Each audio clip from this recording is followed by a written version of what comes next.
السلام عليكم ورحمة الله وبركاته. ازيكم عاملين ايه؟ يا رب تكونوا بخير. كل سنة وانتم طيبين ورمضان كريم علينا وعليكم وعلى الأمة الإسلامية. ويا رب تقبل منا صيامنا يا رب، ونطلع منه كده مجبورين الخاطر، لا فاقدين ولا مفقودين بإذن الله. وتعالوا كده نشوف كده. ده كان أول سحور، حاجة بسيطة كده إن شاء الله. بس أنا مصورش السحور معاكم، أنا عملت الفطار كله معاكم.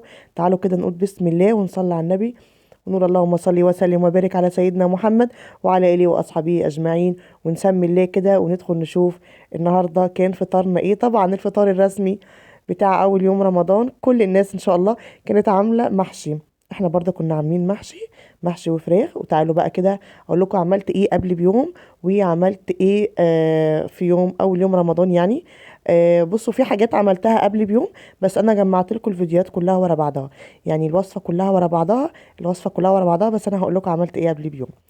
يعني مثلا التسبيكه دي انا عملت قبل بيوم.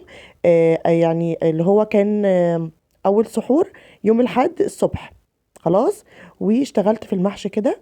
عملت ورق العنب برضو وعملت الكرنب قبل بيوم، لكن البتنجان والكوسه والفلفل بعملهم في نفس اليوم الصبح. خلاص. انا خدعت كده، شوحت البصلايه كده وبعد كده حطيت عليها البهارات وبتاعتها كلها اللي انا بحبها واللي الناس كلها بتحبها. ملح وفلفل اسود وكزبره ناشفه وكمون ومكعبات مرق. وبعد كده نزلت عليهم بالطماطم مضروبه كده، بس مش بحب اضربها قوي. وفي الوقت ده انا كنت سلقه الورق العنب. طبعا الورق العنب بتاع السنه دي ما شاء الله عليه كان تحفه تحفه تحفه وطعمه كان خطير. سلقته كده بليمونيه وحبه ملح صغيرين. بسلقه لحد ما بيغير لونه. وطبعا انا عقبال ما التسبيكه بتتعمل بكون انا بجهز بقى الورق كده برص ورا بعضه كده. لان طبعا انتوا عارفين لما بينزل في الميه كله بيتلخبط في بعضه، فطبعا بيبقى صعب عليا انا في الايه في الحشو ان انا اشد منه يعني.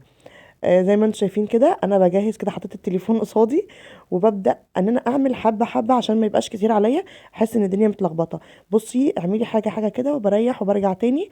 بحس بالطريقه دي كده بتبقى اسهل بالنسبه لي، علشان بحسش ان الدنيا كلها متكركبه كلها فوق دماغي لما بلاقي الرز كله معمول كل الكميه كلها مره واحده. هعمل ورق العنب زي ما انتم شايفين كده وهحطه في الطبق الفل زي ما انتم شايفين برضو كده. ليه بقى؟ عشان احطه في التلاجة ما ياخدش مني مكان بالحله، بتبقى كتير طبعا احط الحله كلها في التلاجة. ما ينفعش، انا بحطه كده وبرجع تاني يوم. هوريها لكم دلوقتي. برجع تاني يوم الصبح بقى طبعا احطه بقى وبحط تحتيه كده الخلطه بتاعته علشان خاطر ابدا اسويه. لكن ما احطش كل ده كده مره واحده في التلاجة. خلصت الكميه كلها زي ما انتم شايفين كده. لفيته كويس قوي بالاسترتش. واحطه في التلاجة علشان خاطر ما لفيته عشان خاطر ما ينشفش كده ويسود من فوق. خلاص. هبدأ بقى ان انا اعمل الخلطة بتاعة الكرنب. حطيت كده برضو التسبيكة ونزلت عليها بالرز والخضرة اللي هما الكمية اللي يعني تنفع للكرنب بتاعي. طبعا الكرنب حماتي ربنا يديها الصحة وطولة العمر هي اللي بتسلقهولي وبتجيبهولي جاهز بصراحة. انا باخده منها مسلوق جاهز، هو والبتنجان والكوسه والفلفل برضه هي اللي مقوراه ومجهزاه كله على الحشو بس. خلاص كده. بصوا بتجيبولي كده جاهز على طول، باخد منه الشريط كده اقطع منه على قد الصبع والفها كده على طول. هعمل برضو كميه الكرنب كده وبرضه احطها في صينيه حلوه كده تخش التلاجة. مش الحله، احط في صينيه تخش التلاجة عادي. طبعا كنت انا بقى ده الكرنب والورق العنب زي ما قلت لكم يوم الاحد، لكن البتنجان والكوسه والفلفل عملتهم يوم الاثنين الصبح. ليه ما عملتهمش يوم الاحد؟ لان انا بحس ان البتنجان بيجلد مني عشان الزيت طبعا اللي في الرز. وكمان بحس ان الكوسه بتنزل ميه، ومش بحب مش بعرف اسويهم بصراحه لو معمولين قبل بيوم. لازم اسويهم اعملهم او احشيهم في نفس اليوم. خلاص كده. دي بقى تاني يوم انا جمعت لكم الوصفات كلها ورا بعضها. لان في حاجات تانية انا عملتها يوم الاحد عادي. دي انا عملتها يوم الاثنين. اللي هو رص الحاجه في الحلل كده. حطيت تحت كده الخلطه اللي هي طماطم وبصل وفلفل، او حطيت عليهم ملح وفلفل اسود ورصيتهم في قعرة الحلل كلهم. والورق عنب بحط من على الوش عشان بحس انه بينشف شويه. وبعد كده حطيت عليهم التسبيكه وحطيت عليهم معلقه سمنه بلدي كده. وبسيبهم بقى لحد ما الشوربه ان شاء الله تجهز وابدا احط عليه. خلاص كده. زي ما انتم شايفين كده. تعالوا بقى نعمل الوصفه التانية كانت الرقاق. انا عملت اللحمه المفرومه يوم الاحد. اللحمه المفرومه عملتها يوم الاحد، عسقت اللحمه المفرومه قبل بيوم. عملتها بطريقه حماتي ربنا يديها الصحه وطولة العمر يا رب. هي بتعملها ايه، متعلماها منها. بحط البصل والطماطم على طول كده، طبعا ليها طرق كتيره جدا وسبكت معاك، قصدي عصقت معاكم اكتر من مره، بس المره دي كانت اول مره اعملها بالطريقه دي. بحط معاكم يعني. حطيت بصل وطماطم، وبعد كده بنزل عليهم بكميه اللحمه. انا كنت عامله كيلو ونص بألف هنا وشفا، وبفضل اقلب فيها لحد ما تستوي. بحط عليها ملح وفلفل اسود بس، ما بحطش عليها اي حاجه تاني. هنا بقى كان الرقاق، كانت الشوربه خلاص جهزت. ده الرقاق، صينيه الرقاق اتطبقت يوم الاثنين، خلاص اتعملت كده واترصت يوم الاثنين. طبعا هحط الصينيه دي كلها فين في التلاجة. عملتها يوم الاثنين. بحط شوربه سخنه عليها شويه لبن. حطي لبن على الشوربه في الرقاق، ودوقي الطعم، بيبقى مسكر وتحفه جدا جدا جدا وطعمه خطير. وبعد كده ابدا ان انا اسقي الرقاق واحط كده في الايه، في الصينيه من تحت كده. ابدا ان انا اكسر، ويعني ايه، احط في حته الفضل، طبعا الصينيه كبيره، لحد ما اعمل من تحت تلات طبقات. وبعد كده انزل باللحمه، وبعد كده احط 3 طبقات تاني. طيب انا بحط السمنه امتى او الزبده؟ بحط الزبده تحت بس، تحت بس. ما بحطش بين الروق، بحط تحت بس عشان ميبقاش تقيل قوي. بحط كميه حلوه تحت، وبعد كده برجع احط تاني على الوش. مش بحط بين الطبقات طبعا، خلاص. بحط تحت عشان يتحمر يبقى حلو، وبرده من فوق عشان يتحمر ويبقى حلو. لكن غير كده بيبقى تقيل جدا، وبحس ان هو يعني تقيل كده ومش عارفه اكله بصراحه. لكن كده بيبقى خفيف وطعمه حلو ومسكر، زي السكر كده. بيبقى حلو جدا جدا جدا. حطي بس كده على لبن على الشوربه، ودوقي طعمه ايه. خلاص كده انا حطيت 3 طبقات تحت، وبعد كده حطيت اللحمه كميه حلوه كده عشان الناس متقولش علينا حاجه، مش علينا بخله كده. كل سنه والناس كلها طيبه، وكان احلى يوم طبعا اليوم اللي بنتجمع فيه كلنا. احنا كلنا عيلة اهل جوزي كلنا بنتجمع عندنا. ربنا يديمها كده نعمه يا رب كده، ويديمها عاده علينا كده يا رب. كل سنه وانتم طيبين. حطيت طبعا زي ما انتم شايفين كده 3 من تحت، وبعد كده اللحمه. وبعد كده هرجع تاني احط راق من فوق الوش. زي ما انتم شايفين كده الراق بيتحط من فوق الوش. ببدأ ان انا احط في الحتت الفاضية لحد ما اعمل راق، وارجع تاني اعمل راق تاني. خلاص سهلة يعني. يعني ايه، انا حسيت في الاول ان هي مش هتتلم معايا، لان كنت اول مرة اعمل في الصينية الكبيرة دي. بس الحمد لله جت معايا يعني كده بالراحة بهدوء كده ومن غير عصبية، لحد ما لقيت الدنيا كلها بتتلم معايا. هبدأ بقى بصوا كده الحتت اللي هي ما فيهاش، ابدأ احط فيها لحد ما عملت راق، واعمل الراق التاني برضه بنفس الطريقة. بعد كده هبدأ بقى ان انا اقطعها بالصينية كده. نمسك الصينية كده، السكينة كده نمسك الصينية كده ماسكة خطر كده، ونبدأ نقطعها مربعات او مكعبات، يعني مربعات اهي مربعات كده. وبعد كده انزل عليها بالسمنة البلدي اللي انا مسيحاها من على الوش. ما بحطش حاجة تاني خالص، لان انا طبعا هو مسقي حلو قوي قوي قوي. لو هو ناشف، حسيت ان هو ناشف، بحط شوية لبن. غير كده لا. بدخله على درجة حرارة 180، واسيبه كده مع نفسه كده ياخد لون من تحت ومن فوق، ويورق ويبقى تحفة وخطير. خلاص كده. بيقعد حوالي نص ساعة في الفرن وبيطلع. طبعا دي المحاشي كده انا نسيت اصورها معاك وانا بسقيها، بس هي كده يعني التسقية معروفة يعني. حطيتها كده وعلى نار هادية كده لما بتغلي، وبتستوي كده براحتها. الرقاق بعد ما طلع حطيته وغطيته كويس جدا بورقة فويل عشان ما يبردش، وحطيت عليه فوطة نظيفة كده وسبته مع نفسه. خلاص تعالوا بقى نرجع هنا للفراخ اللي طبعا احنا عاملين نطبخ بشربتها يعني بقالنا حبة. بس انا جمعت لكم زي ما قلت لكم الوصفات كلها ورا بعضها. خلاص.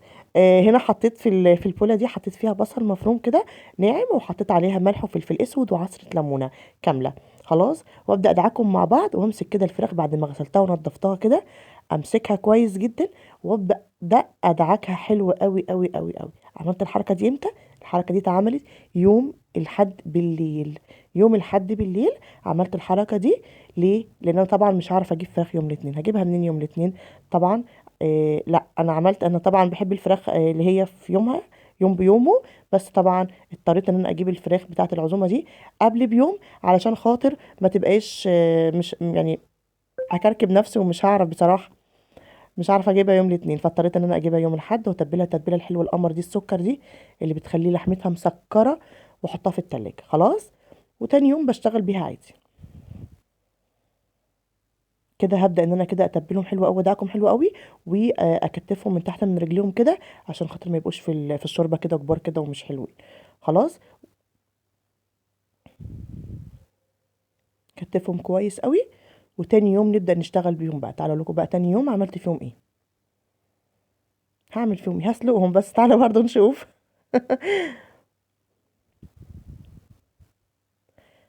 تاني يوم بقى كده حطيت بقى كده حلة نزلت فيها بطماطم وبصل ومكعب مرق، ونزلت عليها بملح وفلفل اسود، وبعد كده نزلت عليها بالفراخ بعد ما غليت.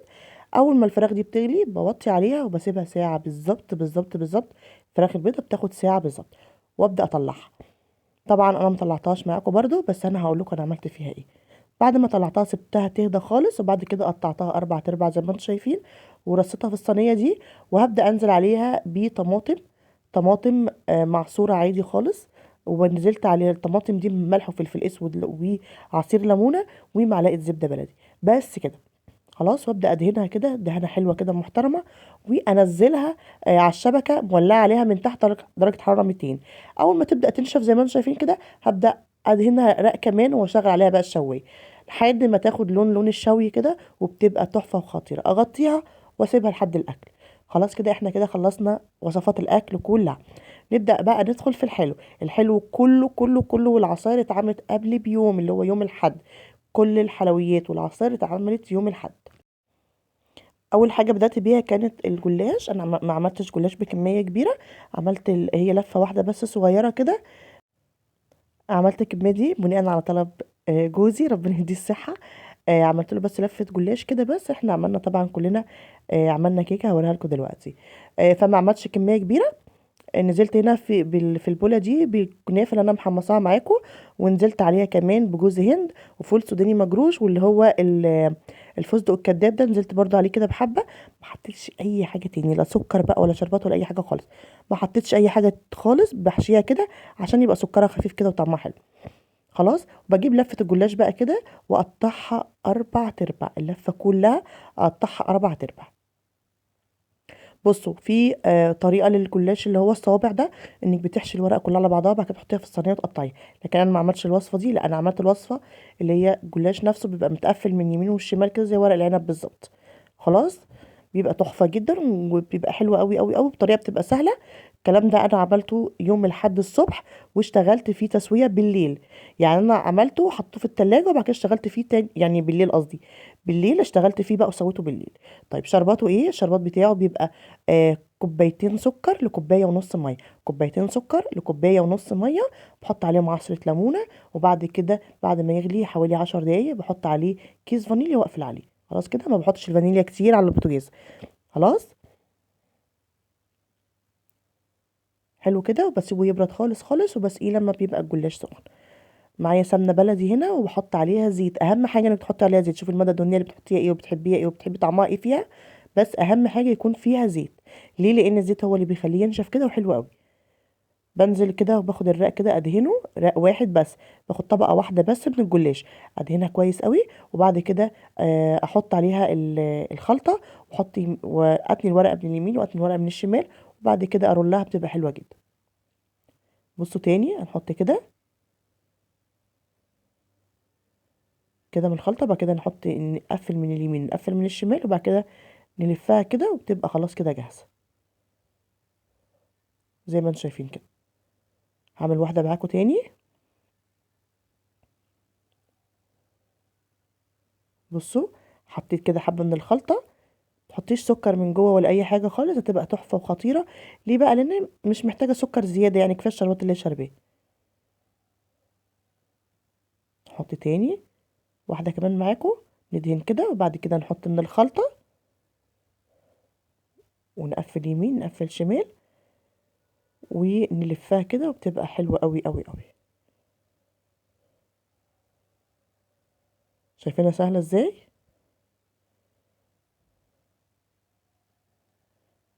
ونلفها كده. خلصت الكميه كلها، حطيتها كده برضو في الاسترتش كده لحد ما ابدا اشتغل بيها بالليل.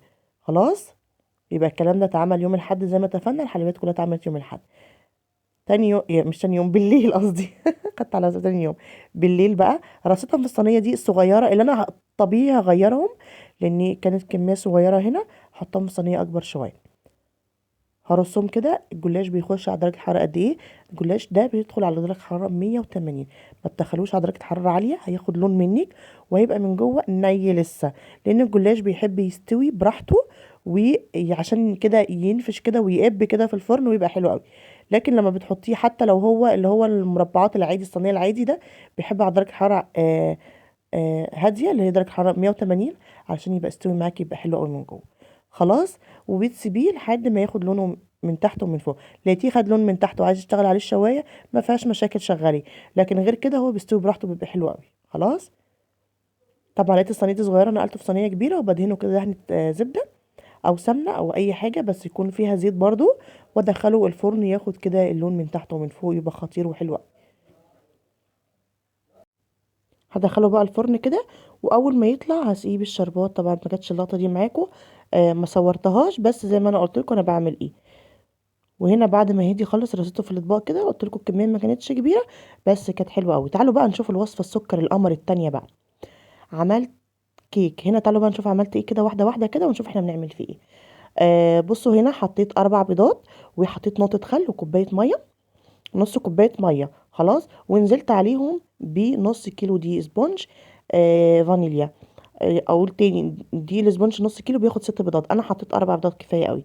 4 بيضات على نقطه خل، على نص كوبايه ميه من الحنفيه عادي، لا دافيه ولا سخنه ولا اي حاجه، من الحنفيه عادي. وحطيت عليهم كيس فانيليا. هبدا اضرب فيهم حلو قوي قوي قوي قوي، لحد ما الاقي القوام اللي هو عامل زي الكريمه التقيله. وابدا انزل في الصاج. الصاج ده انا دهنته من تحت زيت، مسحته بزيت، وبعد كده حطيت ورق الزبده، وبرده دهنت ورق الزبده بزيت خفيف قوي. خلاص. وابدا ان انا انزل في الصاج. الصاج ده كبير، انا عامله انا عايزاه الطبقه ما تبقاش عاليه، حاجه كده شبه السويس رول. خلاص. انا مش عايزه الطبقه تبقى عاليه. لو انت عايزه الطبقه تبقى عاليه كيك عادي يعني، كيك اسفنجي عادي، بتحطي طبعا في صينيه صغيره خالص. النص كيلو ده بياخد صينيه وسط حلوه كده. لكن انا عايزاه يعني حاجه كده شبه السوريس رول، ان انا عايزاه طبقات. فانا عملته زي ما انتم شايفين كده، حطيته فيها كده ودخلته على درجه حراره 200. درجه حراره 200، انا عايزاه درجه حراره عاليه، لان هو ما فيهوش عجين من جوه، فمش مستاهل ان انا احط درجه حراره عاليه واسيبه ينشف مني. خلاص. لان هو بياخد في الفرن بالظبط من 13 ل 15 دقيقه، مش اكتر من كده. ما بتشغليش عليه الشوايه ولا اي حاجه خالص. خلاص. هبدا اسويه كده، واخلي كل الطبقات كده قد بعضها، كل النواحي قد بعضها، واخبطه تخبطتين صغيرين كده، وادخله الفرن على طول. خلاص. هياخد معايا قد ايه؟ زي ما قلت لكم هياخد من 13 ل 15 دقيقه بالظبط. خلاص كده عملت الفانيليا ودخلتها الفرن. ابدا اشتغل في عبال لما ال 15 دقيقه دي خلاص اكون خلصت الشوكولاته ودخلت دي مكان دي على طول. حطيت برضو 4 بيضات ونقطه خل، نص كوبايه ميه، كيس فانيليا. وابدا اضربهم كويس قوي قوي قوي كده. نزلت عليهم بنص كيلو من الدقيق الاسبونج، دقيق الاسبونج الشوكولاته. خلاص. وابدا اضربهم حلو قوي قوي قوي لحد ما لونهم، بص بيبقى عامل ازاي، خطيره، بتبقى حلوه جدا جدا جدا. الدقيق ده جاهز، فيه السكر وفيه المحسن بتاعه، فيه كل حاجه. بشتريه من محل المستلزمات الحلواني، بيبقى حلو قوي قوي قوي قوي. خلاص. ممكن اعملها معاكم طبعا، بس بتعوز محسن وبتعوز يعني حاجات كده، بتبداي تفصلي الحاجات اللي ليها خطوات كتير. خلينا في الدقيق الجاهز ده احسن، زي ما قلت لكم كده.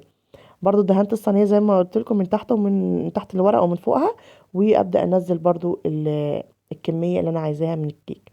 زي ما قلت لكم انا حطيت نص كيلو على الصاج الكبير ده. لو انت عايزه بقى طبعا تبقى كيكه اعلى من كده شويه وتقسميها وحاجات تانية يعني، طريقه تانية خالص غير اللي انا هعملها، مفيش مشاكل. بتحطيه في صينيه اكبر من دي، بتدخليه الفرن على درجه حراره 200. الرق اللي انا حاطاه ده بيخش على درجه حراره 200. لو انت تعملي صينيه اعلى من كده بتخش على درجه حراره 180. خلاص. خلي بالك من النقطه دي كويس قوي. دخلتهم الفرن، قعدوا من 13 ل 15 دقيقه، ويبدا يطلعوا زي ما انتم شايفين كده الفانيليا. اول ما طلعت رحت مغطياها بفوطه نظيفه، وسبتها تهدى خالص خالص خالص. ودي كمان سبتها تهدى خالص خالص خالص، ما تشتغليش فيها وهي سخنه خالص، ولا دافيه حتى، تسيبيها تبرد خالص، مش بتستعجليش عليها خالص. تعالوا بقى هنا نبدأ نفكها من بعضها. اهو هبدأ بقى كده ان انا افكها كده من جناب الصينية كده. طبعا طرية جدا جدا جدا جدا وحلوة قوي قوي قوي. وابدأ ان انا اقلبها وافك الورق كده من عليها. بصوا انا يعني مش مستاهله الخطوة دي، ما تعمليهاش. يعني انا كنت عايزه اقشر اللي هو الحاجات الغامقه دي، بس هي مش مستاهله وما عملتليش اي حاجه.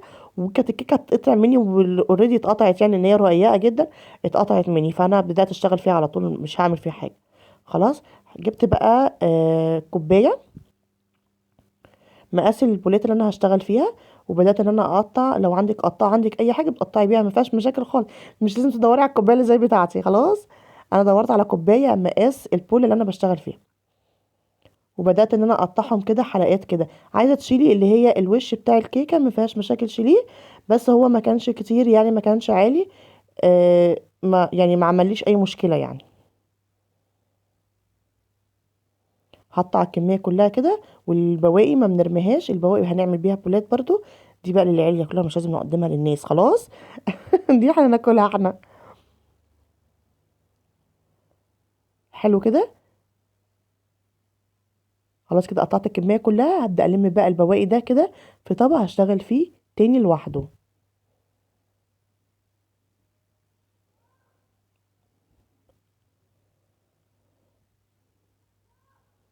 قطعت الكميه كلها كده. خلاص كده لميت بقى الكميه. تاني بقى نفتح بتاعه الشوكولاته كمان. بس احلها كده من الجناب بس كده بالسكينه، واقلب الصينيه كده، وبتنزل على طول. شايفين عامله ازاي؟ برضو بنفس الكوبايه. هبدا ان انا برضو ايه، اشيل منها الحلقات بتاعتها كده. شايفين الكيكه اصلا علوها حلو قوي قوي قوي. يعني انت لو فكرتي تعمليه جاتوه، ممكن تقسمي الصينيه دي على اتنين او تلاته، تحطيها رق فوق بعض.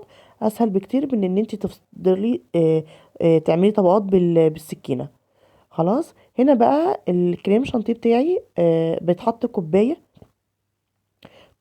اللي هو الكريم شانتيه باودر، اللي هو من غير سكر، على كوبايه ونص ميه، على كوبايه سكر. ممكن تحطي كوبايه ميه، بس بيبقى تقيل قوي، يعني ممكن تحطي له كوبايه ونص ميه. خلاص. وابدا ان انا اعمل الاول، هعمل اللي هو الفانيليا، وبعد كده هشتغل في الشوكولاته. جبت البولات دي، بحط في اول رق كده. بحط كده اول رق. وبعد كده بكون عامله له شربات. الشربات بتاعه بيبقى نص كوبايه سكر على كوبايه ونص ميه.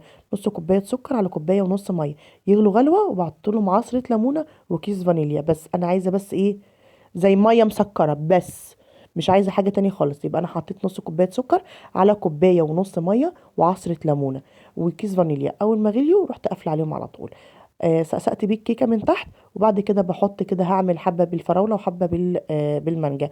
المانجا دي مانجا متفرزه عادي خالص. وبعد كده طلعتها، سبتها فكت، قطعتها مكعبات وحطيت منها. لكن الفراوله دي طبعا ما ينفعش احط فراوله، او انا ما بحبش احط فراوله اللي هي خضراء او نيه. اللي هي العاديه، الفاكهه العاديه يعني. لا، انا بحب اسويها. بحط عليها زي ما عملتها في مره معاكم في الزبادي. بقطعها، وبعد كده بحط عليها كوبايه سكر. دي كانت نص كيلو، حط عليها كوبايه كبيره سكر، ومن غير ميه ولا اي حاجه، عصره ليمون، احطها على النار، تستوي لحد ما بقت حلوه كده شبه المربى.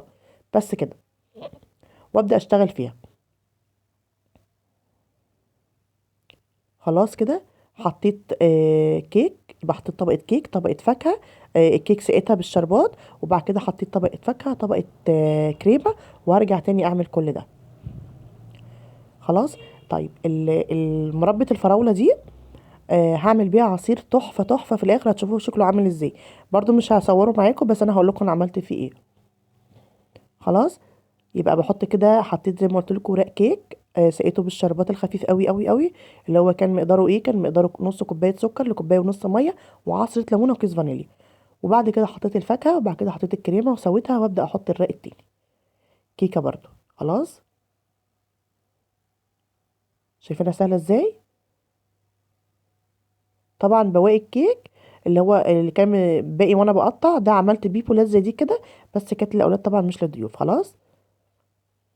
سقيت بقى كده تاني. وابدا احط بقى هنا بقى، المره دي هحط الكريمه الاول. المره اللي فاتت حطيت الفاكهه الاول، المره دي هحط الكريمه الاول. خلاص. عشان احط الفاكهه على الوش. هخلص الكميه كلها بقى زي ما انتم شايفين كده بنفس الطريقه. اللي اتحط له مانجا من تحت هتحط له مانجا من على الوش، وتحط له فراوله من تحت هتحط له فراوله من على الوش. طبعا انت ممكن تعمليها باي فاكهه عندك يعني. انا دي كانت الفاكهه المتوفره عندي، ممكن تعمليها باي حاجه بصراحه. يعني اي حاجه ممكن تعمليها، ممكن اصلا ما تعمليش وتعملي من فوق طبقه كراميل، وتبقى تريليتشا، تبقى حلوه قوي قوي قوي. خلاص كده هحط بقى هنا المانجا من على الوش. اللي البوله اللي فيها مانجا حطيت لها مانجا، والبوله اللي فيها فراوله حطيت لها فراوله. حلو قوي. اقفلها بقى كويس واحطها في التلاجة. ضروري قوي الوصفه دي تتعمل قبل الاكل بيوم كامل.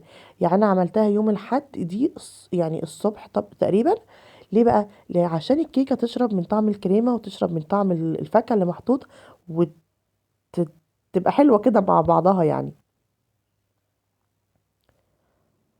لازم تبقى قبل بيوم.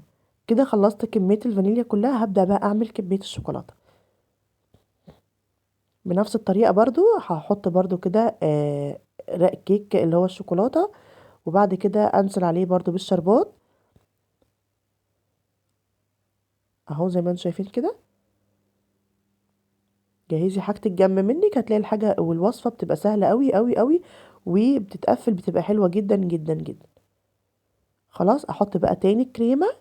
طيب انا هحط هنا كريمه بس مش هحط حاجه بقى في النص، خلاص هكتفي بالكريمه. طب الكريمه دي هي الكريمه البيضاء عادي اللي فضلت من الفاكهه، من اللي هي الكريمه اللي انا كنت حطاها على المانجا والفراوله، بس حطيت عليها شويه صوص شوكولاته وضربتها تاني وبس كده. يعني انا ما ضربتش الشوكولاته تانية كريمه تانية. خلاص انا هي نفس الكريمه بس حطيت عليها صوص شوكولاته. وحطيت تاني رق الكيك، وهسقيها برضو بالشربات كده.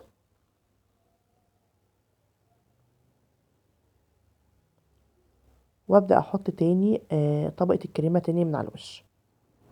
طبعا كانت هنا الازازه كانت خلصت بتاعت الشربات. حطيت تاني، يعني انا عملت كميه يا دوبك على قد الكيك بس. حطيت الرق التاني من الكريمه. هبدا بقى انزل عليها بصوص الشوكولاته الجاهز، انا كنت جايباه جاهز. كان ممكن اعمله في البيت بس طبعا خلاص بقى يعني ايه، ما لحقتش اعمله في البيت بصراحه، فجبته جاهز.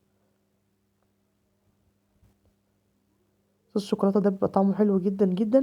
والكيكه اللي هي بالشوكولاته دي اصلا طعم تاني خالص غير اللي هي بالمانجا بالفراوله. كانت اطعم حاجه بصراحه هي اللي كانت بالمانجا، لان انا مش من محبين الشوكولاته قوي، فكانت بالنسبه لي اطعم حاجه هي المانجا. كلهم كانوا حلوين جدا جدا جدا، والحمد لله ان الحاجه دي عجبتهم. طبعا انا بصور الحاجات دي بعد ما اكلنا والاكل عجبنا، والحمد لله الحمد لله الحمد لله. طبعا بتبقى قلق وخوف ان الحاجه ما تعجبش الناس، بس الحمد لله الحاجه عجبتهم، الله اكبر. والحاجه كان شكلها حلو قوي. هنا بعد ما خلصت بصوا بقى الكميه عامله ازاي.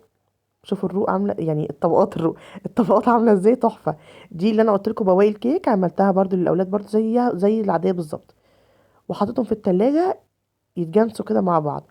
طبعا هنا عملت الصوبيا اللي انا كنت عاملاها معاكم برضو قبل كده. ودي المربى بتاعه الفراوله، حطيت عليها لبن وبس. لبن وبس، وضربتها من غير سكر ولا اي حاجه، طبعا سكرها موجود وكل حاجه. ودي مانجا. خلاص كده حطيت بقى كده العصير، وكان كل حاجه كده خلصت. ودي بقى يوم اللي هو يوم العزومه بقى ساعه الفطار. شايفين الاكل عامل ازاي، الله اكبر وبسم الله ما شاء الله. وربنا ما يقطعها لنا عاده ابدا ابدا ابدا، ونفضل متجمعين كده. ويا رب كده نفضل كده، يبقى ايامنا كلها حلوه ونفضل متجمعين مع بعض. طبعا هنا المطبخ بعد بعد الفطار بصوا عامل ازاي، بس احنا ما شاء الله قمنا عليه بصراحه وخلصناه كله. شايفين عامل ازاي، شايفين كميه المواعين.